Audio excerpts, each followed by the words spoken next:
Radhe Radhe everyone. मेरे channel में आप लोगों का स्वागत है। आप लोग ब्लॉग में बने रहिए। आज हल षष्ठी व्रत किए हैं तो उसके लिए बस मैं सुबह एक बार नहा ली थी। अभी फिर से मतलब पूजा करने के लिए कुछ काम थे तो वो की इसलिए फिर से नहाई हूँ और रेडी होके बस अब हम उसके बाद फिर क्या करेंगे कि हाँ, तैयारी तो कर चुकी हूँ सब।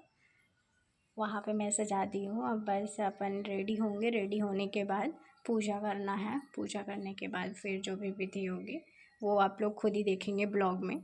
तो आप लोग बने रहिए छोटी हाइट की यूट्यूबर के ब्लॉग में और ढेर सारा प्यार दीजिएगा। वो जो है इसको मैं पहनूँगी। ये मेरी साड़ी है और रेड वाली मम्मा की थी जो आप लोगों ने देखी। और ज़रूरी नहीं है क्या जिसकी बेटी है वो हल षष्ठी व्रत नहीं कर सकती? क्यों नहीं कर सकती भाई? क्योंकि वो भी तो संतान है ना। ऐसा नहीं है कि हाँ बेटा नहीं है तो क्या बोलते हैं ये इस उपवास को नहीं कर सकते। मैं उपवास हूँ और मम्मा भी हैं। ये है कि क्या बोलते हैं ठीक है भाई हमारे बीच में नहीं है लेकिन भगवान ने दिया तो था ना हम उनको बेटा और हमारे साथ रहा भी है। तो इसलिए मेरी मम्मा इस उपवास को नहीं छोड़ी हैं।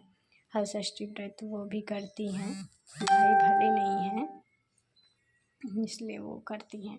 बोलती हैं कि वो नहीं है लेकिन मेरे औलाद एक तो है ना अभी वो मुझे। और बोलती हैं वो भी भले नहीं होते अगर कोई नहीं भी होता तो भी मैं करती। भगवान ने दिया तो था ना इसलिए जो हो गया। पुरानी चीज़ें नहीं लेते हैं नहीं तो फिर तकलीफ़ होती है। यहाँ पे मैं सबसे पहले मतलब उनको सिंदूर और हल्दी वो कर रही हूँ तो फिर मम्मा भी कर रही हैं। और अब बस पूजा स्टार्ट ही हो जाएगी। हम कथा सुनेंगे जो भी होती हैं हल षष्ठी की 6 जो कहानियाँ होती हैं वो हम सुनेंगे। आप लोग देखिएगा ब्लॉग में और ब्लॉग को ढेर सारा प्यार दीजिएगा। और चैनल मतलब अभी छोटा है तो आप लोग की सपोर्ट की ज़रूरत है तो प्लीज़ सपोर्ट कीजिए।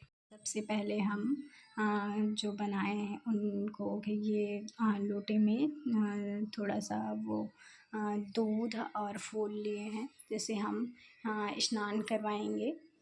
और हमारी पूजा स्टार्ट हो गई है। यहाँ पे मेरी बेटी है जो मुझे देख के और अपनी नानी को देख के ऐसे वो भी कर रही है। पहले वो फ़ोन चला रही थी लेकिन वो फ़ोन चलाना छोड़ के मतलब फ़ोन हाथ में पकड़ी है चला भी रही है और हम लोगों को देख के कर भी रही है। भगवान मेरी बेटी को खूब लंबी आयु दे। मैं इसी उसमें वो करती हूँ जैसे हमारे घर में कम उसमें एज में ऐसा भगवान किसी को ना वो करें। भगवान जिसको भी दिए हैं उसको खूब लंबी आयु दे। बस भगवान से हल षष्ठी माता से बलराम भगवान से बस यही कामना करती हूँ मैं। और मेरा हल षष्ठी व्रत में जो भी भूल चूक हो वो मुझे माफ़ करें। हमारे एमपी में और मम्मी लोग जैसे करते आई हैं उनको देख के मैं भी वैसे ही कर रही हूँ।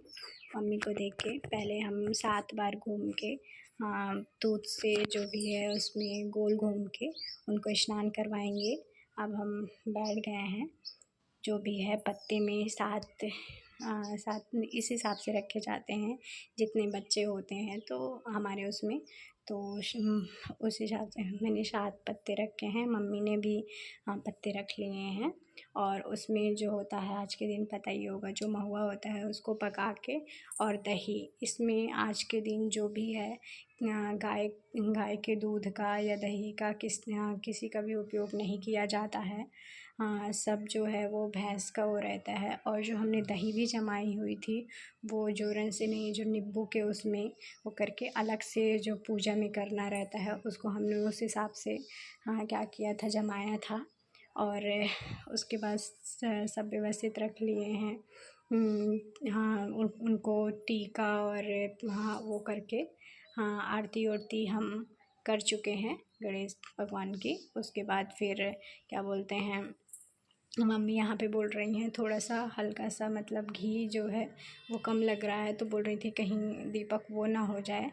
तो अब हम लोग पूजा में बैठ गए थे, इसलिए मम्मी बोली, मैं जाने वाली थी लेकिन मम्मा बोली कि हो गया मत उठो, पापा से मंगा लेते हैं। तो वही पापा को बोल रही थी कि थोड़ा सा घी ला के इसमें डाल दो, कहीं दीपक वो ना हो जाए, बुझ ना जाए। और हम सब जो भी है आज के दिन मतलब जुती हुई चीज़ें हैं वो सब नहीं खाना रहता है। तो इसलिए हम लोग महुआ और दही और क्या बोलते हैं वो जो फसही का चावल होता है, हाँ क्योंकि उसको जोता बोया नहीं जाता है, वो वैसे ही उगता है तो उसको झाड़ लेते हैं सिर्फ, इसीलिए वो वाला चावल पकाए हैं।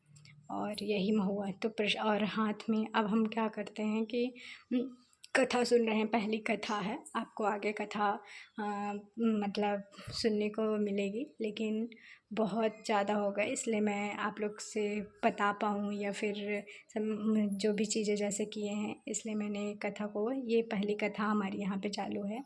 हाथ में हम लोग ने जो 5 चीज़ें मिलाई हैं उसको हाथ में लेके कथा सुनते हैं, तो वही मम्मी और मेरे हाथ में है। तो हम लोग कथा सुन रहे हैं, पहली कथा हमारी चालू है।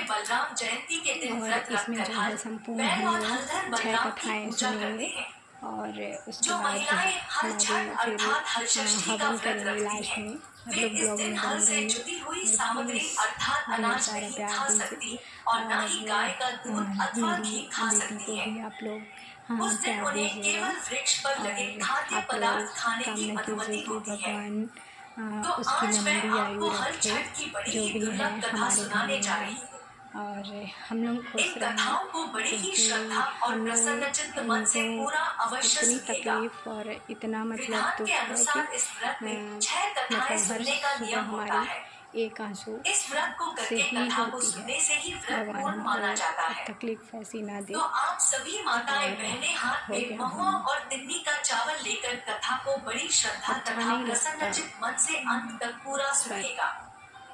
क्या इस कथा बोलूँ, की सबसे विशेष बात यह है कि जाने मेरा अनजाने भाई में रहता था कथा को तो बीच में वो उस आधे दिन पर ही पहले छोड़ मम्मा देने से मेरी नहीं व्यक्ति वो को करती दोष लगता थी, है। लेकिन वो बोलता इससे फल फूल षष्ठी हर माता चीज़ रुष्ट ला हो के रख जाती देता है। था, ये खा लो वो तो खा लो। माता रानी को मम्मी मेरी प्रसन्न बोलती करने थी के कि लिए नहीं इस ये सब कथा को नहीं खाते पूरा हैं, मैं अवश्य नहीं खाती सुनिएगा। करके। तो बोले तो नहीं आइए मेरे लिए श्रवण उपवास करते हो, हैं वो जब हर बोले छठ मम्मा व्रत की मेरे लिए आज संपूर्ण उपवास कहानी। है। जाता था तो एक बार हर धर्मराज चीज़ युधिष्ठिर ने बिना भगवान बोले श्री अपने से ला कृष्ण के जी से उनके लिए अत्यंत ही शोक वो संतप्त रख भाव देता से था। कहा कि हे मधुसूदन, हम हर सुभद्रा चीज़ अपने करते पुत्र हैं, अभिमन्यु के लेकिन मरने के बाद हम बड़ी ही तो शोक जब तक संतप्त जिंदा है रहेंगे और तब तक हम अभिमन्यु नहीं की बोल पत्नी पाएंगे। उत्तरा के गर्भ की इसलिए कि संतान भी कोई भी अच्छी ब्रह्मास्त्र के चीज़ तेज हो, से बुरी दग्ध हो चीज़ रही हो, है, सबसे क्योंकि पहले हम दुष्ट उसको याद अश्वत्थामा ने करते हैं। उत्तरा के अजन्मे क्या बच्चे करें, को हम गर्भ में ही उसको मार इसलिए दिया है। बोलते तकलीफ़ होती है। थी उसका प्रसवकाल अत्यंत निकट था। एक और वह प्रसव पीड़ा से व्याकुल थी तो दूसरी ओर उसका मन गौरस अर्थात दूध दही बेचने में लगा हुआ था। उसने सोचा कि यदि प्रसव हो गया तो दूध और दही यूं ही पड़ा रह जाएगा। यह सोचकर उसने दूध दही के घड़े सिर पर रखे और बेचने के लिए चल दी। किंतु कुछ दूर पहुंचने पर उसे असहनीय प्रसव पीड़ा हुई। वह एक झरबेरी की ओट में चली गई और वहां एक बच्चे को जन्म दिया। वह बच्चे को वहीं छोड़कर पास के गांवों में दूध दही बेचने चली गई। संयोग से उस दिन हल षष्ठी थी। गाय भैंस के मिश्रित दूध को केवल भैंस का दूध बताकर उसने सीधे साधे गांव वालों में बेच दिया। उधर जिस झरबेरी के नीचे उसने बच्चे को छोड़ा था, उसके समीप ही खेत में एक किसान हल जोत रहा था। अचानक उसके बैल भड़क उठे और हल का फल शरीर में घुसने से वह बालक मर गया। इस घटना से किसान बहुत दुखी हुआ, फिर भी उसने हिम्मत और धैर्य से काम लिया। उसने झरबेरी के कांटों से ही बच्चे के चिरे हुए पेट में टांके लगाए और उसे वहीं छोड़कर चला गया। कुछ देर बाद ग्वालिन दूध बेचकर वहां पहुंची। बच्चे की ऐसी दशा देखकर उसे समझने देर नहीं लगी कि यह सब उसके पाप की सजा है।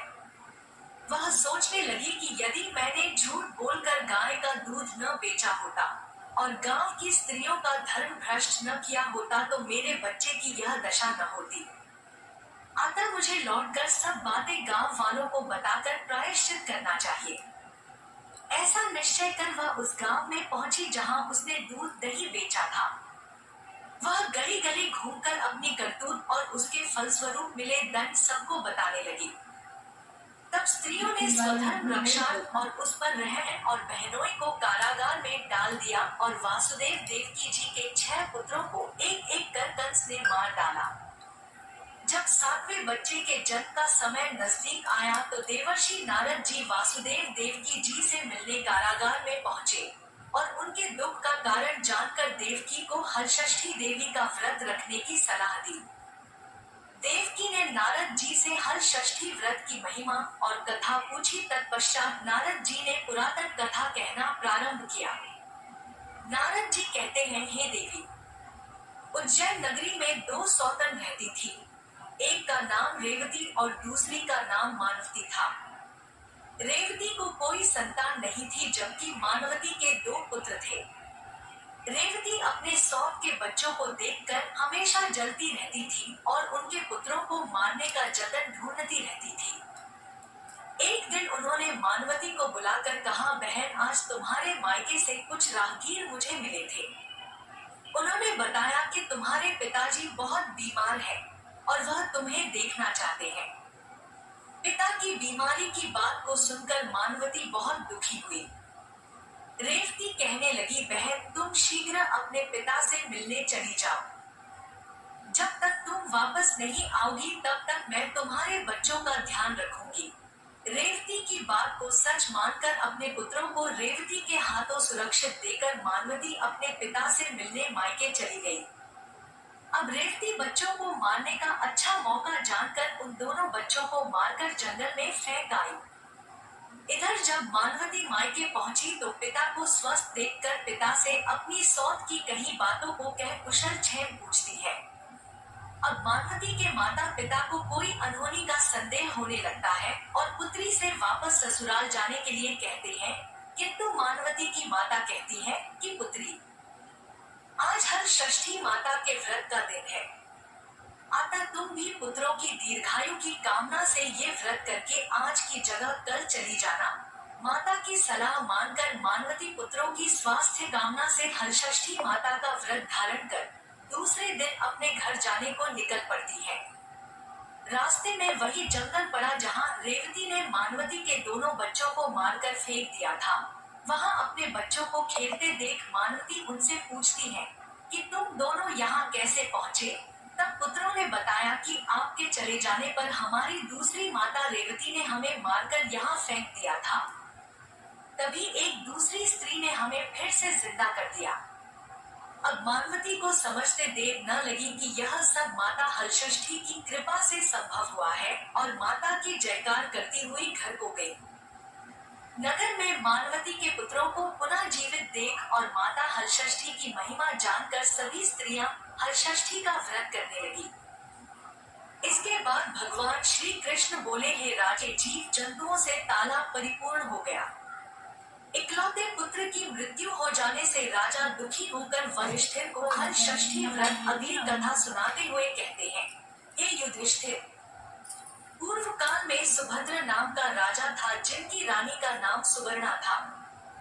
राजा रानी को एक हस्ती नामक पुत्र था। एक बार राजकुमार हस्ती धायमा के साथ गंगा स्नान करने गया। बाल स्वभाववश हस्ती जल में खेलने लगा। तभी एक मगरमच्छ ने उसे अंदर खींच लिया। इसकी सूचना धायमा ने जाकर रानी सुवर्णा को सुनाया। इस पर रानी ने क्रोध में आकर धायमा के पुत्र को धधकती हुई आग में डाल दिया। पुत्र शोक से व्याकुल धायमा निर्जन वन में चली गई और वन में एक सुनसान मंदिर के पास रहने लगी। वन में सूखा महुआ आदि जो भी मिलता धायमा उसे खाती और मंदिर में विराजित भगवान शिव, देवी पार्वती, भगवान गणेश और स्वामी कार्तिकेय का पूजन कर दिन बिताने लगी। इधर नगर में एक अद्भुत घटना घटी। धायमा का पुत्र पुत्र आग की भट्ठी से जीवित निकल आया और खेलने लगा। यह खबर पूरे नगर में फैलते हुए राजा और रानी के पास तक पहुंची, तो उन्होंने इस घटना के विषय में पुरोहितों से पूछा। तभी सौभाग्य से वहां दुर्वासा ऋषि पहुंचे। राजा रानी ने ऋषि का पूजन कर धाय माँ के पुत्र के जीवित होने का कारण पूछा, तो दुर्वासा ऋषि ने कहा, हे राजन, ग्रहण कर भगवान शिव, पार्वती, गणेश जी और स्वामी कार्तिकेय का पूजन कर सूखा महुआ आदि खाकर जीवित रहती थी। कल रात को मुझे स्वप्न में भगवान शिव जी के दर्शन हुए थे और उन्होंने कहा कि तुम्हारा पुत्र जीवित हो जाएगा। अब रानी ने धाय माँ से हल छठ व्रत की पूजा विधि को पूछा, तो दुर्वासा हस्ती मगरमच्छ के चंगुल से छूटकर खेलते हुए नगर में वापस आ गया। अपने पुत्र को पाकर राजा रानी बहुत प्रसन्न हुए और धाय माँ भी अपने पुत्र के साथ पुनः खुशी से निवास करने लगी। वही बालक हस्ती आगे चलकर परम प्रतापी हुआ और अपने नाम से हस्तिनापुर को बसाया। इस प्रकार भगवान श्री कृष्ण, जेठानी का नाम तारा था, वह स्वभाव से बड़ी ही दुष्ट थी। एक बार दोनों ने हल छठ का व्रत किया। विधिवत पूजन इत्यादि के बाद शाम को दोनों भोजन के लिए थालियां परोसकर ठंडी होने के लिए रखकर बाहर जाकर बैठ गए। उस दिन सलोनी ने खीर तथा तारा ने महेरी बनाई थी।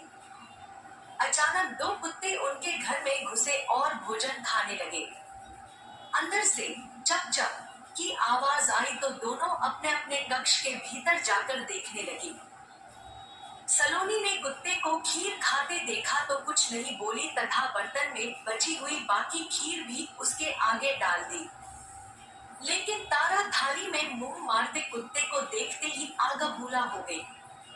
उसने कमरे का द्वार बंद किया और फिर डंडा लेकर कुत्ते को इतना मारा कि उसकी कमर ही तोड़ डाली।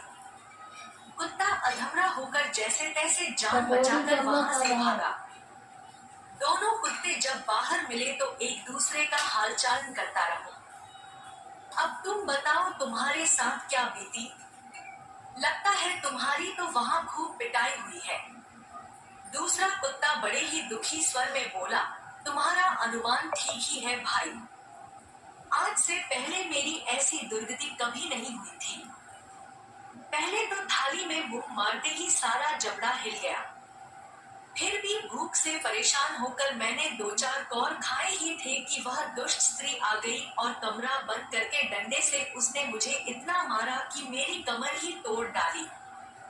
मैं तो ईश्वर से यही निवेदन करता हूँ कि अगले जन्म में मैं उसका पुत्र बनकर उससे बदला चुकाऊं।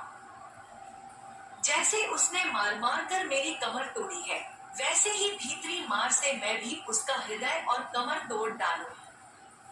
कहते हैं कि बेजुबान की बद्दुआ बहुत बुरी होती है। इसे दैवयोग ही कहा जाएगा कि दूसरा कुत्ता शीघ्र ही मर गया और मरकर उसने तारा के घर में ही पुत्र रूप में जन्म लिया। पुत्र रत्न पाकर तारा बहुत खुश हुई। पुत्र को लेकर उसने अपने मन में बड़े बड़े मंसूबे बांध लिए।